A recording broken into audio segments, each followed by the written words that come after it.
খুব ভালো বন্ধু এবং অভিভাবক হারালেন অভিনেত্রী শ্রীলেখা মিত্র।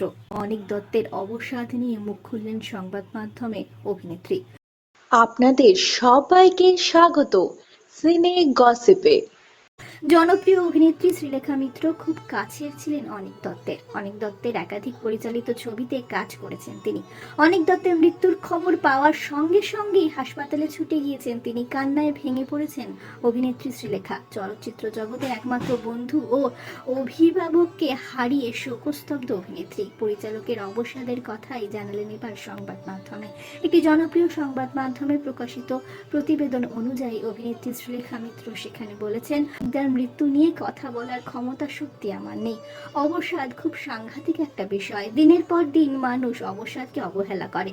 যারা বিষয়টি সম্পর্কে জানেন না তারা ভাবেন অবসাদ এমন কি যে এমন চরম পদক্ষেপ করতে পারে। ইন্ডাস্ট্রির একমাত্র বন্ধু, শুভাকাঙ্ক্ষী, অভিভাবককে হারালাম।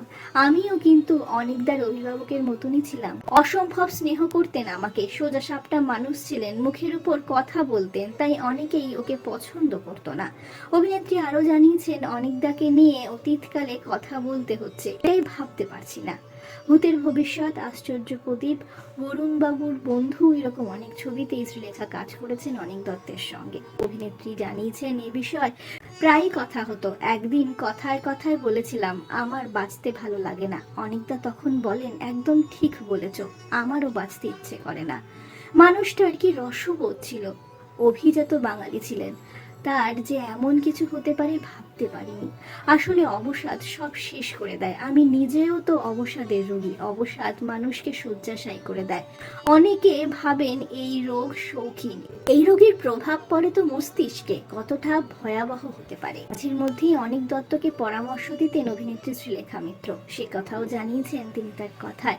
শ্রীলেখার কথায় ওটিটিতে ছবি দেখতে বলতাম। অনিকদা বলতেন আর ভালো লাগে না।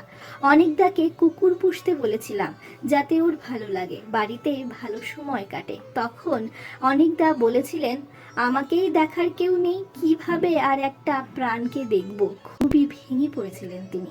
মানুষ হিসেবে অনিক দত্তকে শ্রদ্ধা করেন অভিনেত্রী শ্রীলেখা।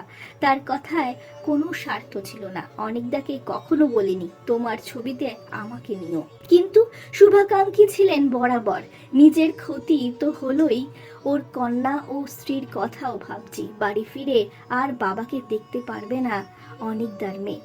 মেয়ে কি মানুষ আমি সহ্য করতে পারি না। সেখানে অনিকদা ছিল খাঁটি মানুষ, তাই চিরকালের ক্ষতিটা আমার হয়ে গেল।